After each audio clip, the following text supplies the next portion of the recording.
Hello, my name is James Carpenter. I'm the chef at MTK Lobster House in Sag Harbor. I've been chefing in the Hamptons here for about 25 years, opened several restaurants, and I've obviously worked around the country, but I find that here there is definitely a more sophisticated or an educated clientele that demand those local and organic products. So I find myself using more of those, stopping at the farm stand, ordering from the local farmer when I can put it on the menu and market it as such. Okay. Talk about, just because this is a global food supply assignment, Right. in terms of, we used to, everything used to be local 20, 30, 40, 50 years ago. Right. And now, like I mentioned, we buy something, we catch it here, we ship it over somewhere else, processed, and it comes back. Correct. Right? Do you think that you can work independent of that, or again, is it still just supply, demand, and price that dictate your choices? Well, Again, thinking on the global right. aspect. That happens. Like I had a friend who lived in Hawaii. He said you couldn't find pineapples because as soon as they're picked, they're shipped out off the island. Yeah. Maybe they come back. I mean, you may get a local pineapple stand here or there, but it's a lot cheaper for us or the fishermen to scoop everything up and take it to an offshore or a processing plant that will do it cheaper, and just lower it back on the boat and bring it back here and sell it. Yeah. Well, we have the same thing here. A lot of on Long Island, a lot of corn, potatoes. Long Island potatoes are known for that. Yes, we get them, but probably 90% are shipped out of state.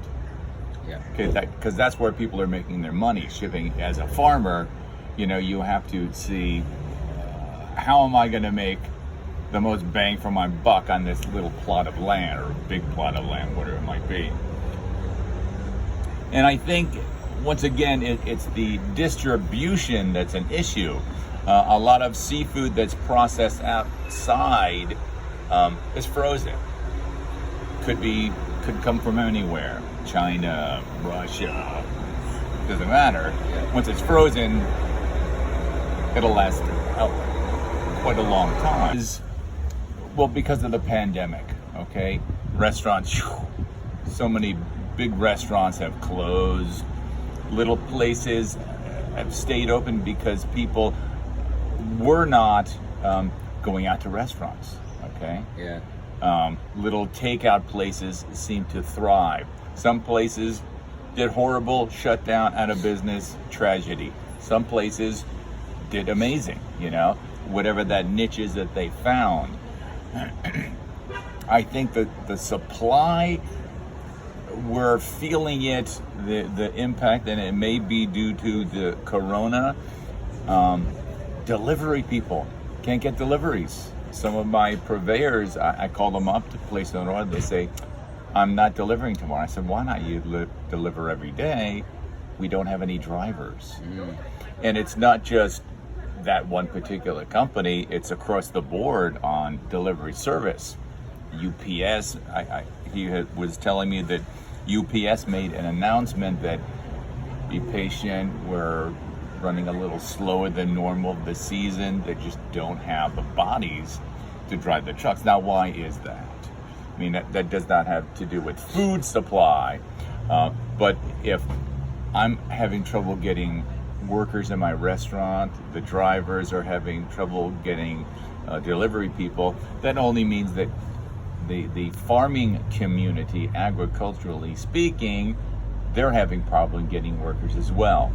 So having to supply what it is being needed is a challenge. I have to look at the bottom line. It's a financial thing, I buy an onion or a carrot, it doesn't have to be local organic. That's very expensive. If I'm going to chop it up and put it in stock, boil it and throw it out, it doesn't make sense. Yeah. If I'm gonna get beautiful mushrooms from Dave up the street in Bridgehampton, or corn from Balsam Farm, and I can state that on the menu, that's a selling point. It's a marketing aspect, and I can afford to do that, as opposed to, buying organic just for the sake of calling it. No one's gonna know that I use organic vegetables in my chicken stock. Yeah. Who really is gonna care? Nobody. Yeah. One person maybe. I would say working at the living room in East Hampton, they were in the beginning very big advocates about the farm to table. I mean, I used half a dozen local farms. I would actually go and pick up product either at the farm, at the market, and obviously they would deliver as well. Excuse me. And being a part of the slow food movement, which Ted was at the hotel. He was like president of the slow food, and that is a big advocate of kind of cooking and eating as locally as possible to cut down on the carbon footprint of the fossil fuel, the delivery. I get, we had a water system at the living room. Instead of buying 100 cases of Pellegrino in the summertime and all the glass and cardboard involved in that, what can we do to still provide a quality product but reduce all that waste?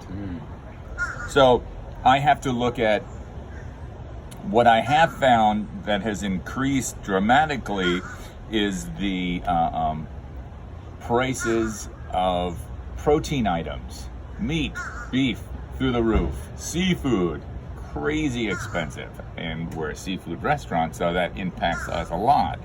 Now, does that have to do with, once again, I'm finding trouble getting staff here. Is the fishing industry, i.e. food related, are they having issues? People catching the fish, processing it, getting it to the market, then the market delivering it to me.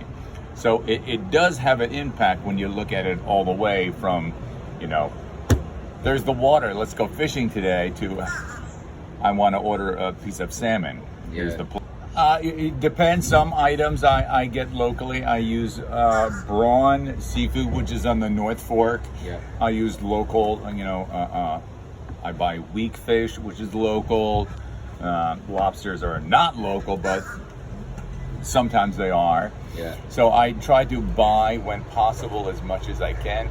But, I look at, halibut was, $12 a pound a couple of years ago, and now it's $20 a pound.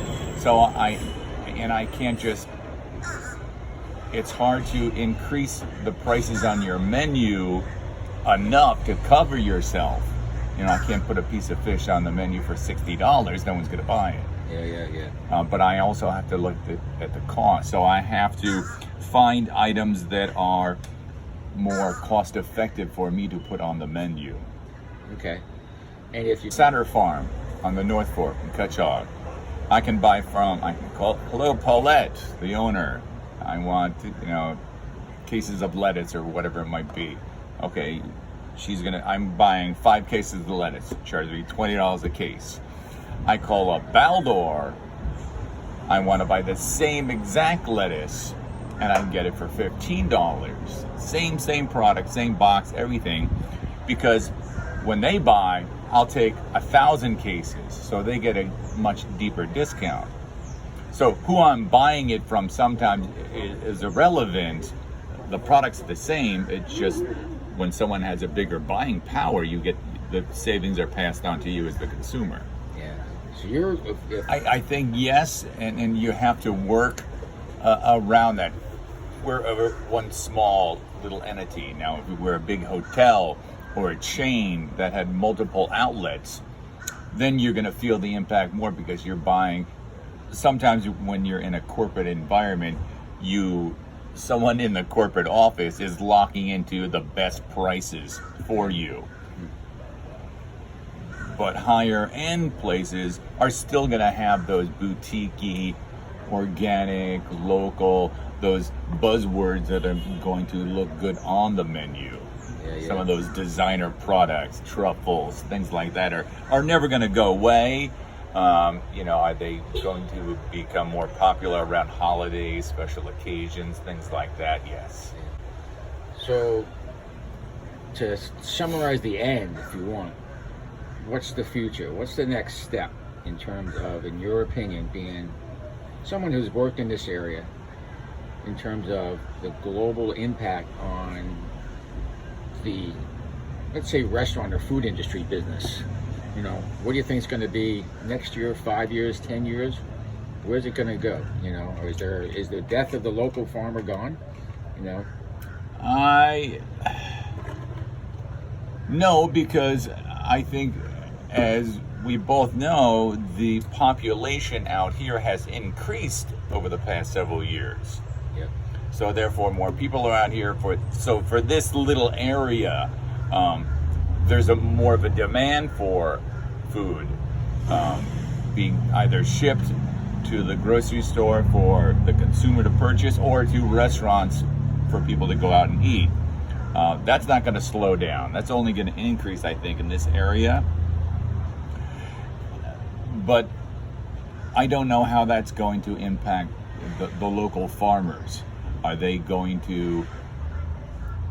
Prices across the board are probably never going to go down. They're always going to go up, whether it be me buying or me selling. That's just the nature of it. My rent is going to go up. Utilities are going to... They never... Oh my gosh, my rent went down today. No, that never happens. No. So we have to maneuver around with it, instead of, hey, it's lobster and filet mignon. You know what? Now we're doing, crab and hanger steak. Us as the someone who is preparing the food and buying it and selling it back, I have to look at what's going to make a price point on my menu and have return customers. Philosophy and a price point, a bottom line, and space, where I'm going to put all these cases. I mean, you remember it, the whole back alley was lined up with water in the summertime. Yeah. I certainly don't have space at this place to do that, so that's just one little thing, a water filtration system. I want a glass of water. How high on the priority list is it someone's going to ask for something special? I mean, I like Pellegrino, but whatever. Exactly. And any final thoughts? Anything you want to add in terms of it's actually Halloween today, so obviously you're not wearing your costume, or every day this is my costume. Any final thoughts on the global impact in terms of on the local, from a local lens? Any final comments that we didn't touch on? Well, I think that the economic impact is going to be from the distributors, i.e. the farmers, the fishermen. If they're being pressed for labor costs, finding labor, the cost for shipping, packaging. Every time you have a fancy Center Farm box, someone has to print that, oh, what a good deal I'm getting on that lettuce. You're paying for, the delivery guy, the guy picking it, the guy washing it. I mean, there's many things involved in getting a case of lettuce, and you have to pay for that, So, once again, as we spoke, I don't see, the minimum wage going down. Things are only going to go up. But how do we, as the consumer or the supplier, subsidize that to get a good product to us? Yeah. That's the challenge. I mean, we can all want to eat healthy and nice and organic. That's a beautiful thought. But it is really a bottom line when it comes to restaurants, what they buy. We have to make money. Yeah. Great. Thank you, James. Absolutely, man.